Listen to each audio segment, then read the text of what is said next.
Well, thank you very much, Angela. I hear this is working. It sounds pretty loud. Yeah, no, I'm very happy to be here. This is a project I've been working on for quite a while. I was supposed to be done a book by now. I'm almost done. But I feel like I have a lot of the ideas out there. And this particular dilemma, the resistance dilemma that I want to talk about, is arises from the fact that the climate movement has been so frustrated at getting traction in politics that it's essentially felt forced to start blocking physical infrastructure. And the patterns of institutional practices and norms that emerge from that, I worry, could be a serious threat to the clean energy transition. And so that's something that I want to talk about. And really the book and the talk is organized around three core questions. How effective has this project-based resistance to fossil fuel strategy been in promoting climate action policies? So has it worked in helping motivate climate policies? How serious a risk is it to the clean energy dilemma? To the clean energy transition? And is there hope in creating new sorts of processes or institutional arrangements that can help promote the social acceptance of this necessary clean energy transition? But first, I want to begin with a story. I'm going to go through a lot of slides here and talk about the 4 overlapping pipelines that I've spent a lot of time studying and how we ended up with what I'm referring as the Bitwine War. What do you think of the phrase? Does it really work? I don't know, but I think it's perfect. But in the beginning, there was Stephen Harper. Do you remember him? 2006, became prime minister, went to Europe and announced that Canada is a clean energy superpower. The clean was a little bit of a weird adjective there, but certainly an energy superpower. We were an emerging energy superpower because we had this massive resource of oil sands, and we just needed to figure out a way to get it to market. So we needed access to tidewater at oceans. And that was Harper's grand vision for the country, and so a series of pipeline proposals emerged. The first one I want to talk about is the Keystone XL one. They all start in Alberta. That one goes down here through the plain states of the US and connects up to the Gulf Coast. That was the first effort, and it very quickly ran into some pretty serious protest obstacles. In fact, this was the project that really spawned this kind of fossil fuel resistance as a way to motivate climate policy. And very good. They had remember at the White House. Remember President Obama? Oh God, I missed that guy. Jeez, did you see Michelle and Barack exchanging Valentine's greetings on Twitter? My heart, it just melted. But anyway, I'm getting distracted. Obama was actually reasonably sympathetic to the climate folks and actually began putting lots of delays into the projects. In the oil sands sector, the government of Canada, the government of Alberta got very frustrated with Keystone, and they decided we needed to go west. And so they want to go from connect up to the west coast. And so the first big project was the Northern Gateway Pipeline, which went from the Edmonton area to the west coast at Kitimat up north. And that kind of ran into the same thing. Very, very strong protest by environmental groups, and especially in the north of the province, Aboriginal groups. And that led to a lot of frustrations. And the folks thought that maybe it's it's very pristine up there, so maybe we should pursue a project where there's already existing infrastructure, and that was the Kinder Morgan Trans Mountain Expansion project that goes to an already regulated port of Vancouver, and maybe that one will work better. Well, not so much. Ran into the same kind of thing. This is Burnaby Mountain, 2014. There's also an academics protest. Look at that. It's Academics for Climate Action. I don't know whether you can see this guy there, but just as a full disclosure, I have been involved at various times I've been trying to focus on the book the last year or so, but I have engaged in some anti-pipeline activism myself. But today I'm trying to look at this as a political science scholar as opposed to an activist. Getting very frustrated with all those hippies, environmentalists and Aboriginal groups in British Columbia. Alberta then chooses we should go east. Maybe we can get to the Atlantic coast. And so the Energy East pipeline emerges as a major issue, but it goes through Quebec, and Quebec has Montreal, and Montreal has a mayor who's really smart and really hates pipelines. And so they started kicking up a stink, and then the ex-premier of Quebec went to a meeting with the National Energy Board that he shouldn't have because he was also representing TransCanada. And then the activists got really upset and started disrupting meetings, and it got so bad that the NEB actually had to suspend the process and basically kind of restart it. So that went on. And as that's happening, finally, the Prime Minister, the new Prime Minister, comes to a decision where we're going to say no to one pipeline. We're going to say no to the Northern Gateway pipeline, but we're going to say yes to Kinder Morgan and Line 3, which no one's ever heard of. I'm not really going to talk about it today. I mean, I can question the answer if you want, but it's not one of the four really big cases that we've been talking about. But this is where he stood up, made the big decision to authorize Kinder Morgan. At the same time, after Obama had rejected Keystone XL, that guy gets elected, I can't say his name, and he approves Keystone XL. So that decision's now been reversed.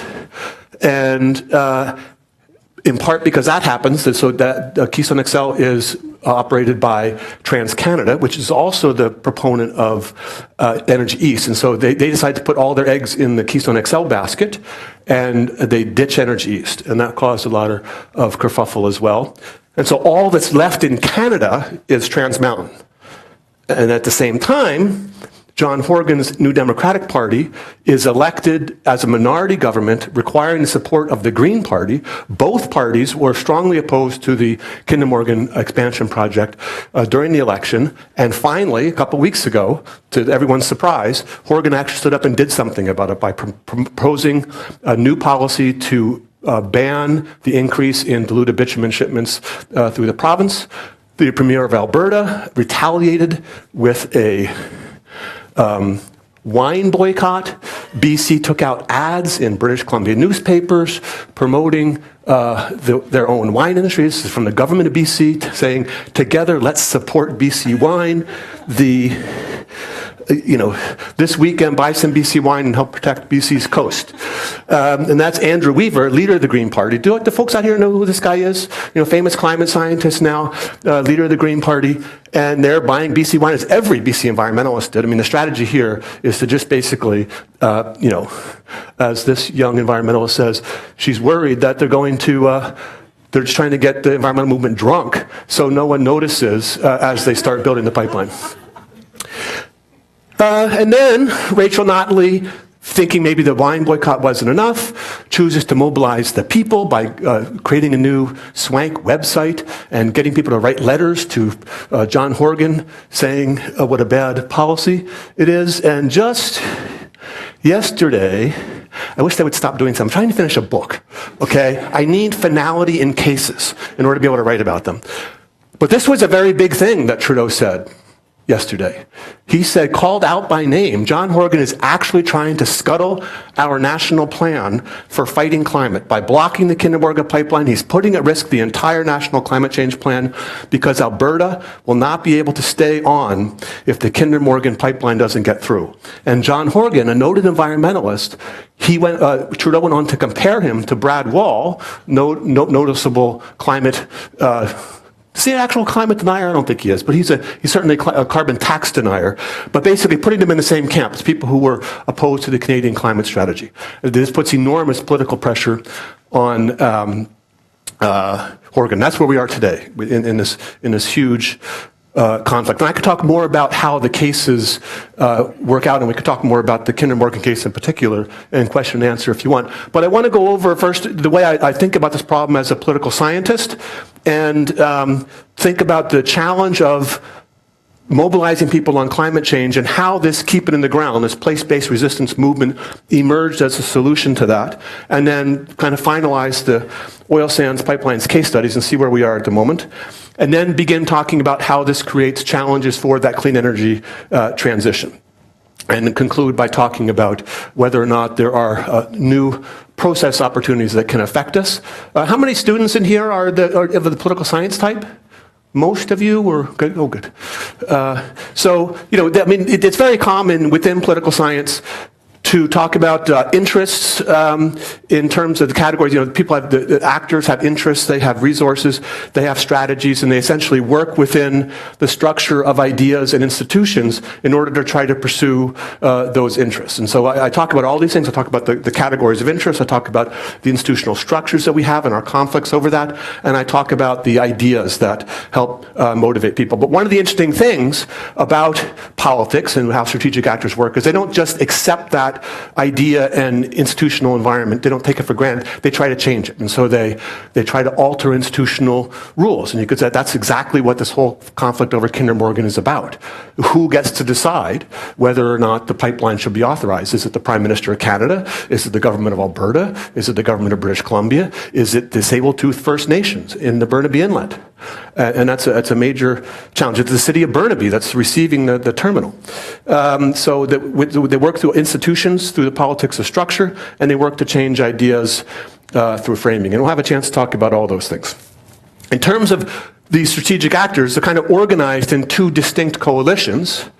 With pipeline companies, oil sands company, and companies in the government of Alberta, and then previously the Harper government were obviously core members of this oil sands coalition.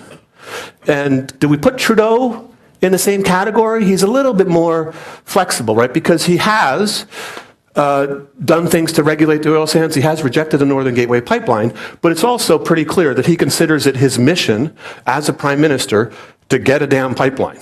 And he's worked really hard to do that and taken significant political risks in doing so. So I put him, at least now, within that oil sands coalition. Opposed to these projects are environmentalists who are concerned both about local environmental risks in terms of spills, pipeline accidents or tanker accidents, but also climate activists. Then we have indigenous groups, not all of whom have been opposed to pipelines and oil sands development, but many of whom have, especially the closer you get to the Pacific coast. Landowners have been an issue, particularly in the U.S. in the Keystone XL case, and some municipalities have also been very involved. Where I live in Vancouver, it's fascinating because the entire city, the city council, the mayor, and then the adjacent city of Burnaby, where SFU is, they're all adamantly opposed to the pipeline. The mayor of Burnaby actually says that he'll get arrested to stop it. That's where we are in terms of level of conflict on this issue. So just two more slides on this analytical framework. The way I kind of think of it comes from an analysis of political risk that starts with this idea of institutional veto points, that there are some entities that have the authority to block projects, and those are what you can consider veto points. And no, veto points aren't necessarily something written in stone or in laws. They actually become kind of something that people fight over as well. Is the province of British Columbia a veto actor in this case? We're going to find out pretty soon. But there's also, most important, and this is the most challenging thing about the pipeline cases, is the structure of the problem and the distribution of costs and benefits that are created. So you have to think about whether the impacts of a project are highly concentrated, like an oil spill, or are they diffuse, like the effects of climate change? And you can also think of economic benefits as concentrated in terms of jobs given in particular localities, or income tax revenues that flow to the federal government are very diffuse. And then another way to think about it is the physical location of those economic and environmental risks, and are they separated over space, and especially across veto points. And that's where you run into particular challenges. And the great challenge of these pipelines, especially on the West Coast, is that most of the economic benefits flow to Alberta, and most of the environmental risks flow to other jurisdictions. And that's a very harsh political fact, and guaranteed to create a challenge for a very decentralized federation like Canada. So to think about the balance of power, the relative balance of power of project opponents, people who are trying to stop this stuff, is a function of four variables. First, whether the opposition groups have access to those institutional veto points. For example, does the Green Party have influence over the government of British Columbia? Do First Nations have access to courts and constitutional rights in those courts? Okay, and whether the project could take advantage of existing infrastructure. So Northern Gateway couldn't. It was brand new in pristine wilderness. Kinder Morgan is twinning an existing project. There's very, very different politics of those things. Here's what I found on I was just checking my time, and I inadvertently called Siri. Are there place-based risks that are actually salient? Do you have a spectacular coast that you are extremely attached to? Or is it the middle of an industrial place where people are a little bit less concerned about those sorts of things? And then there's that jurisdictional separation of risks and benefits.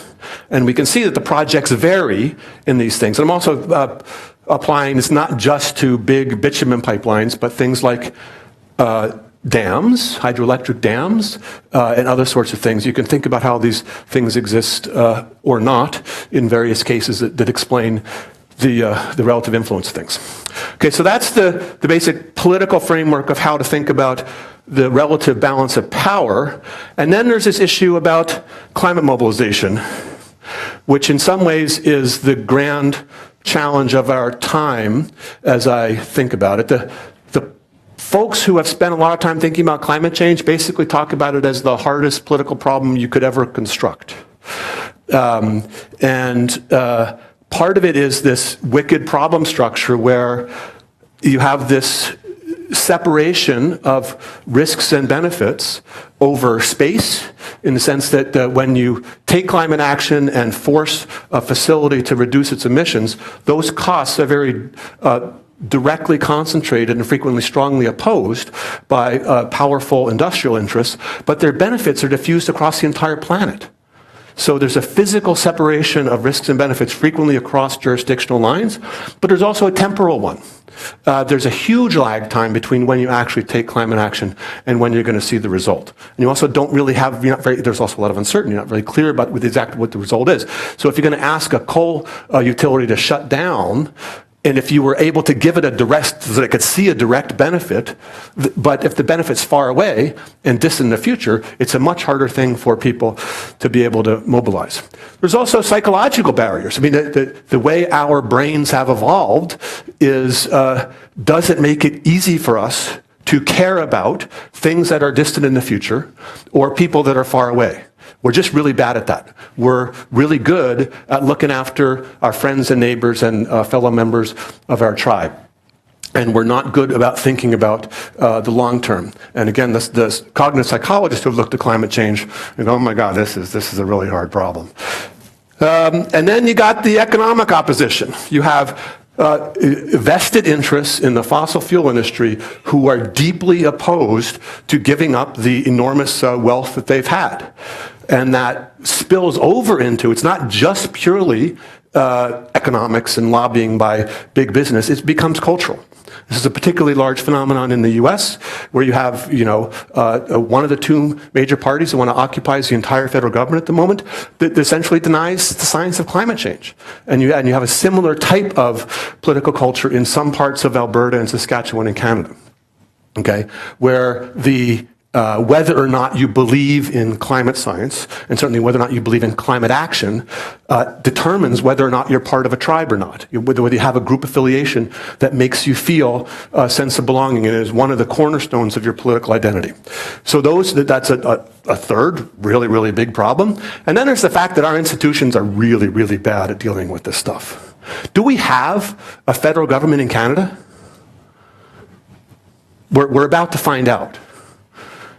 Does the international community have effective governance structures to deal with large collective action problems? Absolutely not. I mean, if you want to create a nightmare scenario for trying to get agreement on a big challenging problem, give every country in the world the right to veto the solution, which is exactly what the United Nations framework on Convention on Climate Change does.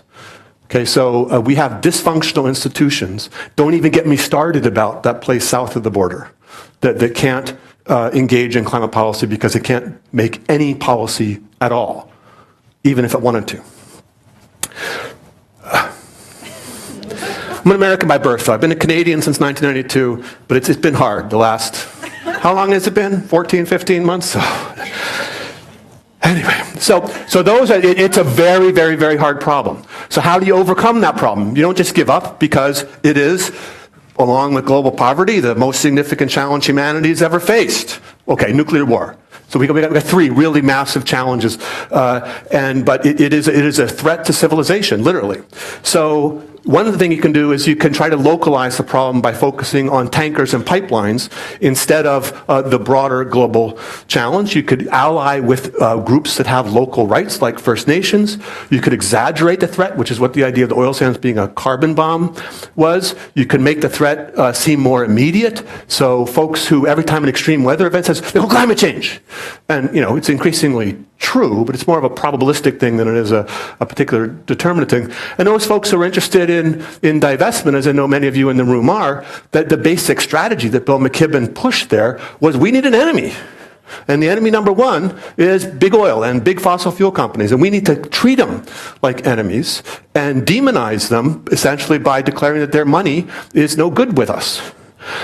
So those are the, but it's really this localization one that I want to talk about, and that's where the Keep It in the Ground movement got its start. And Naomi Klein's book is mostly famous for the argument that you can't solve climate change within a capitalist framework, but it has a really good chapter or two actually about what she refers to as blockadia, which is this movement based on the idea of, we have a carbon budget that we need to keep within, and so if you want to fight climate change, you should block new fossil fuel infrastructure so that they remain in the ground. And this has become a far more universal movement, a far more coordinated movement than a lot of people expected or realized, because it just begins as local people who don't want their environments changing. But they start connecting up over things like indigenous rights and increasingly around climate action. So it's become the core motivating force for environmentalists and indigenous groups to overcome the really challenging logic of climate mobilization. So when folks were working within the United States, there was a momentum to pursue cap and trade early on in Obama's presidency, and then when the Republicans captured Congress in the 2010 elections, the cap and trade died, and then folks went off to the Copenhagen in Paris, and that was an utter disaster with respect to developing an international agreement. And people were so frustrated with the political process as we normally understood it that they turned to this mobilization strategy to block stuff. As just a clear expression of what it is. This is Will Hoarder, who for a long time was the head of the Dogwood Initiative, a BC-based group organized around fighting the Northern Gateway Initiative, said, and talking to the head of Enbridge, a proponent of Northern Gateway, basically said, you've got to build the thing 1,200 kilometers long. All we need to do is stop 1 inch. And that's a very, very powerful logic. We kind of see that playing out these days. So that's where the movement comes from. And in North America, it's not just oil sands pipelines, but it actually began by fighting coal power plants in the U.S. Then it moved to coal export facilities in the U.S. Lots of places in the U.S. and Canada. Fracking is a big part of this. But in our politics, the oil sands pipelines have really been very important. So the 4 projects, Keystone XL, Northern Gateway, Trans Mountain, that's the Kinder Morgan one, and Energy East. 3 have either been directed or withdrawn. With the Keystone one has now been reapproved by Trump, but it's still not final. I wish it could be final so I could finish my book. But there's significant court challenges against it that I think are meaningful, because when Trump reversed Obama's decision, he relied on environmental impact assessment that was about 4 or 5 years old. So that courts may not like that. And they're having routing challenges in the state of Nebraska. But those might get resolved. We just don't know yet. But it's been delayed already by 8 years, okay, which is part of the strategy. Delay, delay, delay, and hope that the investors just get cold feet and walk away. Northern Gateway was rejected by Trudeau. Energy East, the application was withdrawn in part because of all the procedural snags created by the Keep It in the Ground movement.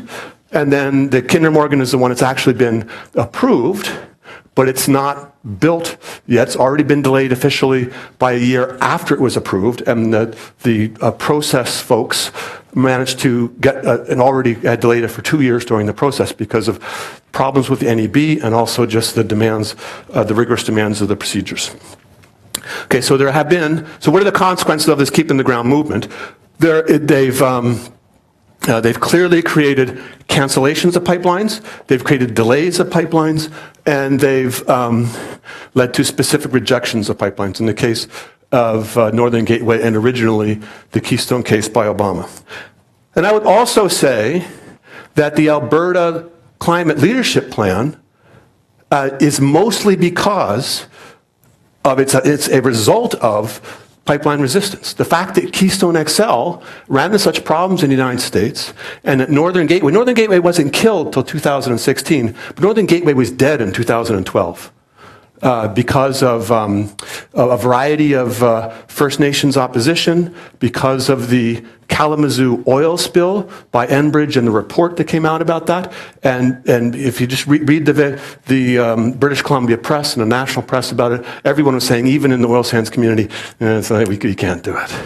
So that was, the Conservative government of Alberta, we have to come back and talk about the history of Alberta, by the way, but they really didn't do anything much, and it was only when Notley was elected and got some smart people to work with her did they realize that it was actually time to try to buy some credibility on sustainability and environment by having a reasonably meaningful climate plan.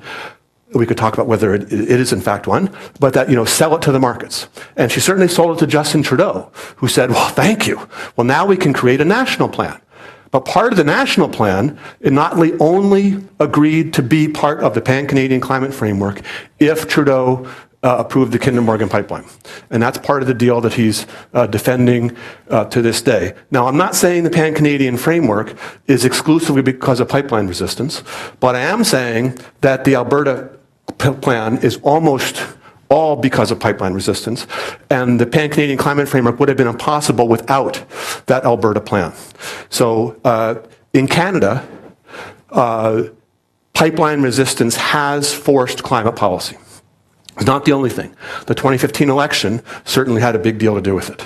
The mere fact that the Liberals are more environmentally oriented is influential. The fact that Quebec and Ontario and British Columbia all want serious climate policy is a big part of it. But the pipeline resistance also mattered significantly. So a lot of people, especially, I don't want to pick, but economists in Alberta, are very opposed to the idea that climate activists ought to be opposing pipelines. They should be working through the political process to increase the carbon price.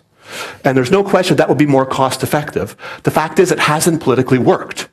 And environmentalists have picked something that has worked politically. It's not the most cost effective thing, but guess what? That's not how politics works. We don't economists don't do politics. They analyze and criticize. Am I being too critical of economists? We can discuss later.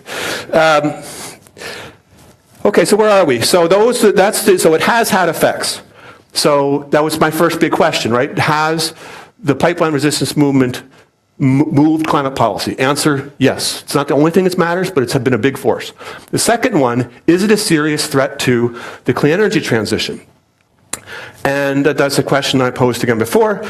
But the way I look about there's really two parts of this. One that has to do with how you fight fossil fuel infrastructure. And that's if you don't have those place-based risks like a tanker spill or that big aquifer in Nebraska that motivated the Keystone XL opposition. Can you generate that kind of opposition movement that actually works?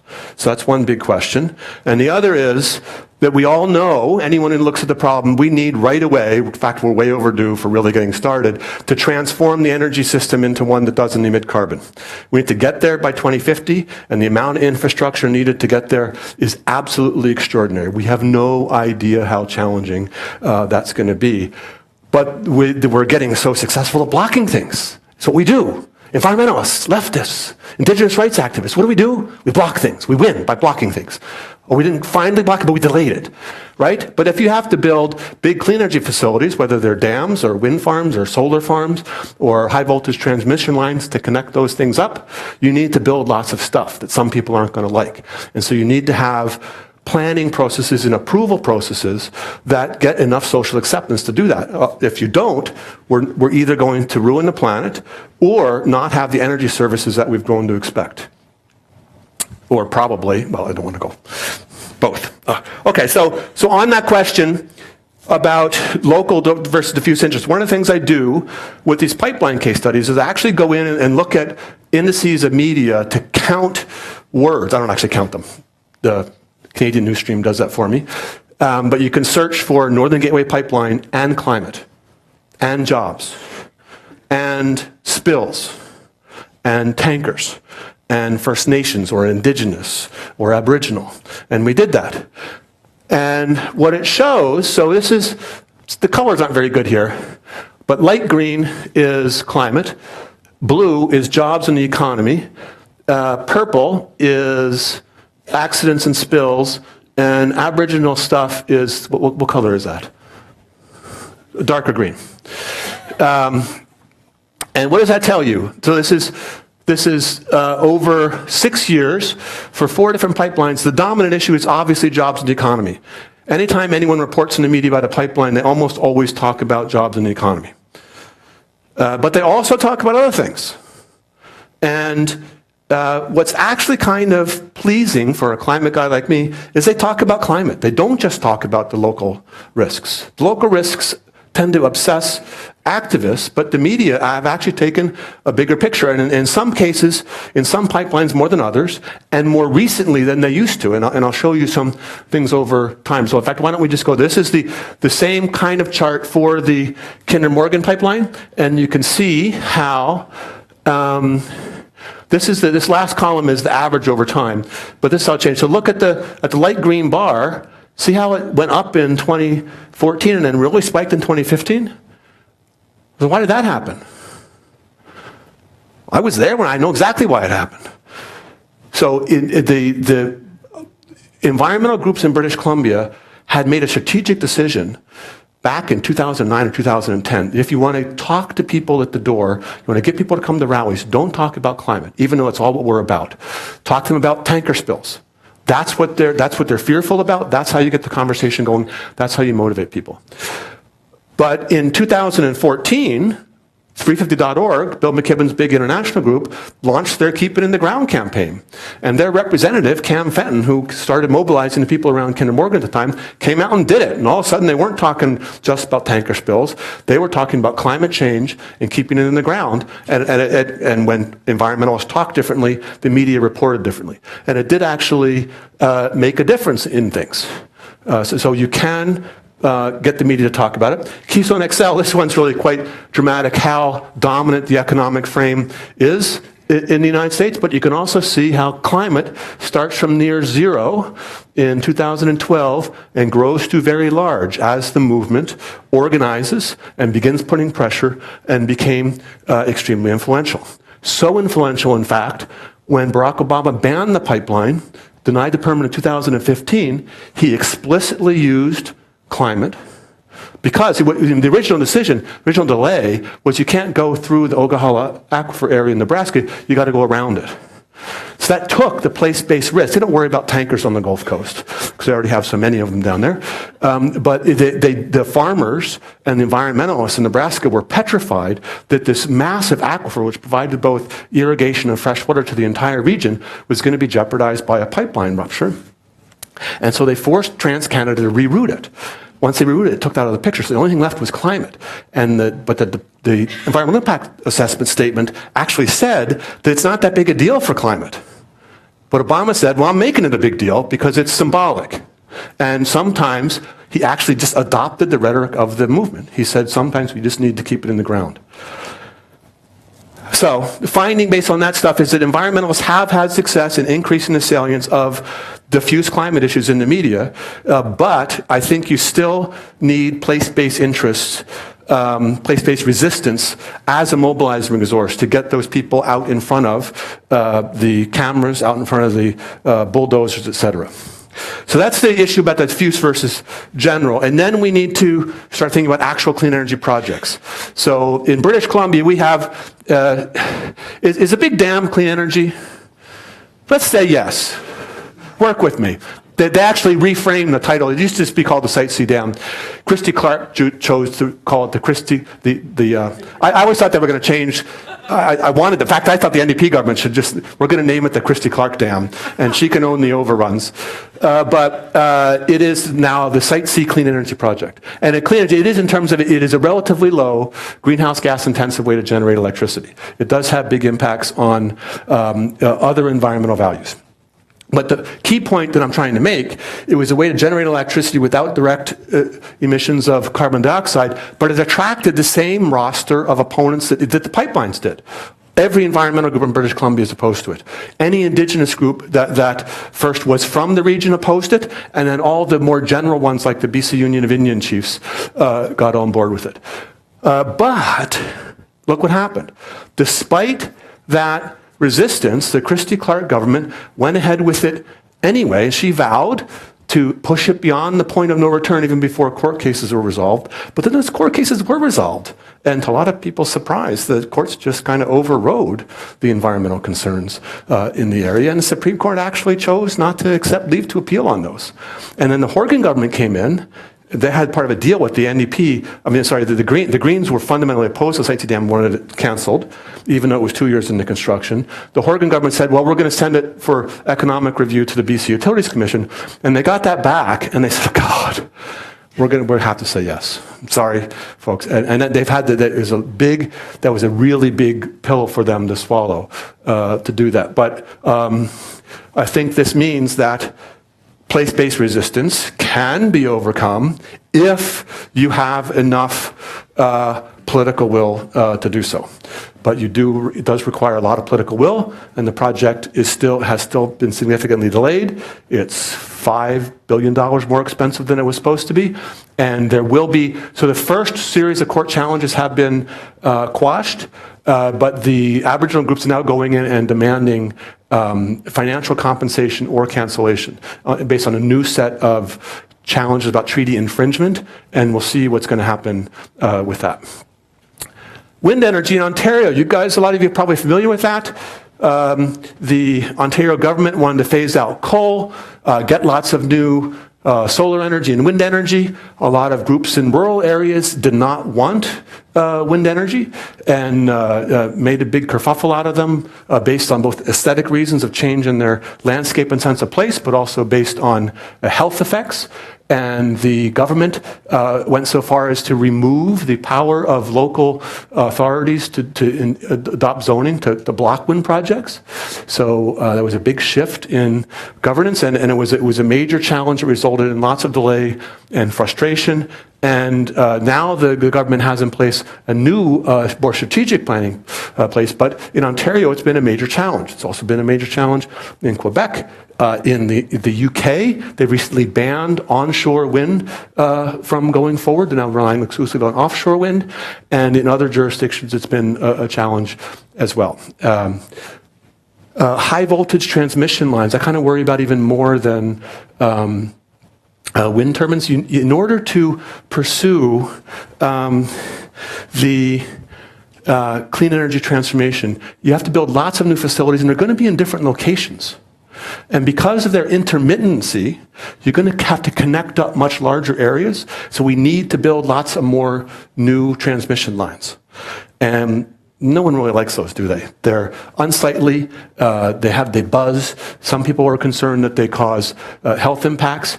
And this has been a very big issue. It's been an issue. This is about the Northern Pass one. It's just been a very recently big issue. Quebec, beautiful clean Quebec hydropower, going in the northeastern states to help them get off coal and natural gas, but environmentalists there don't want it. And the Sierra Club just recently announced that because the governor just came out, Governor of Massachusetts said, we really have to go forward with this. And the Sierra Club says, we're going to fight you to the end. We don't want that Quebec hydropower here. Why should we be shipping our money to the north? So again, local interests blocking projects that can facilitate the clean energy transition. But not just, this is not just a New England, Quebec thing. California, where they built new wind plants there. They're trying to get them to where the load centers are. There was a big kerfuffle there, led to delays by about 5 years and having to put it underground in certain areas and significantly increase the costs.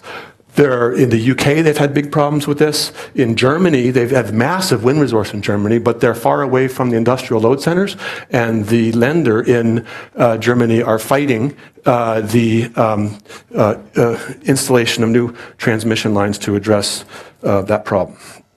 Okay, so last section.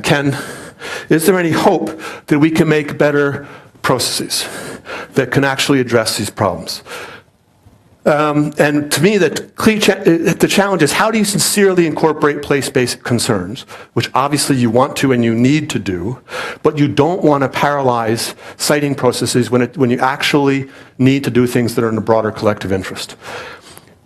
Decades of social science, and I can send you references if you want them, show that when you actually involve citizens in broader strategic processes, whether or not it's some kind of facilitated, deliberative planning process, or whether or not it's just letting them own stuff. I mean, why not let communities own and control wind facilities? And in Europe, when you do that, guess what? Everyone likes them. They benefit from them. They find them attractive. But when it's a company, a foreign company coming in to your farmland and wanting to make money off of you and pay you a little pittance, you don't like them so much, and you feel like they make you sick. It's not all that surprising, but for some reason we don't get that in North America. So why don't policymakers actually do that stuff? It's not the first time that policymakers have ignored social science, of course. But you actually need to think more clearly about what the logic of policymakers are in what structures they choose. They don't want things that are expensive. They don't have a lot of money. They don't want things that are time-consuming. They need to get decisions now, and they definitely, absolutely want control, right? They fear giving up control and having the process take over and having it lead to an outcome that they do not prefer or that would be bad for them politically. And so there's this big mismatch between what might work, could give us hope, and what politicians currently, what their current incentives actually are. And for me, the core issue really is about this thing, that Ontario did with taking zoning power away from municipalities. British Columbia took zoning power away from municipalities on run-of-the-river projects. European governments have done the same things. Is this actually a good idea? Or would you be able, as many people who have looked at the Ontario wind resistance case, they actually did allow them to have that power, you get more social acceptance, not less, because they would feel included. Oh, and you can also think, same with First Nations, by the way, as a local entity. Would they buy in more if they actually had a right to veto? Would they block everything? Or would they say, hey, we actually want that project, because we know we can benefit off of that, and if we control it, then it's part of our own economic and even cultural development. And really, this is where I kind of want to end. A couple more slides, but this is one of the things that's bugging me. It goes right down to the fact that, I can on one hand stand in front of a sign that says Academics for Climate Action, get up and speak at an anti-Kinder Morgan rally, and then come talk about Canadian federalism. Does anyone have institutional principles? I mean, and by that I mean, if you think that the federal government ought to have powers that it can use to override provinces who oppose them, do you only think that when you agree with a project? Or do you think that all the time? And it's not just that particular federalism thing. Think of any, the role of courts. We love courts if the outcome is one that we like. Oh, marriage rights for gays and lesbians. Yes, that's great. Other things that they don't do, then you hate it, right? But the principles of whether or not a court should decide new rights should be the same depending on your own ideological interests. And this is where the scary thing to say, it's taken me a while to come out and actually say this, but the same institutional principles and cultural logic that allow British Columbia to block the Kinder Morgan Trans Mountain Expansion Project would allow Alberta and a Kenny government in Alberta, because that's going to happen, right? A Kenny government in Alberta to block and subterfuge any federal climate plan. Can Canada afford to allow that to happen? Can environmentalists in British Columbia afford to let that happen? Can the government of British Columbia afford to let that happen? That's the question that's been vexing me. So to conclude, 2 more slides. Revisiting our 3 core questions. How effective has project-based resistance been? It's been surprisingly effective. Doesn't explain everything, but it's been surprisingly effective. It's not cost effective, it's been politically effective. How serious a risk is the resistance dilemma to clean energy transition? I think it is a serious risk unless we're able to develop new sorts of processes and expectations that can get more community buy-in. And is there hope in new innovative processes in promoting social acceptance? Well, yes, but there's politicians out there, and they tend not to have the incentives that help with this, and we need to find a way to bridge that gap. And this is my last slide, and I just want to conclude with, I think, is Canada going to survive this thing? This is a really hard problem. And Canada is a relatively small country, less than 2% of global emissions. In the pipeline case, as a case study of big infrastructure projects, there are multiple overlapping value conflicts. There are local environmental concerns that people have. There are global environmental concerns that people have. There are also economic concerns that people have about how to keep jobs, the economy going, and then there's the concern about Indigenous rights. So the issues are hard and things that people really have significant disagreements over. And then there are different jurisdictions and jurisdictional scales with their own political logic. So you have local jurisdictions, whether you want to think of it as a municipal government or an Indigenous government, that have their own particular kind of institutional logic. And for Indigenous groups, that's particularly powerful. It's their territory that they've been hanging out in British Columbia for 10,000 years, and the white folks came along and just stole it away from them. They feel like they have some pretty strong rights that aren't currently being respected. Then there's the provincial scale. What rights does BC have versus Canada, or Alberta versus Canada, or BC versus Alberta? And then there's a national scale. How do you deal with those conflicts? And then, Canada's only one player. I mean, we would think, well, what should Canada's obligation be? It should be to do our fair share in addressing this massive global problem. Are we doing that? And all these things are really part of the issue, and it's really no surprise that it's incredibly complicated. And with that, I want to thank you, and I'm happy to take any questions you have.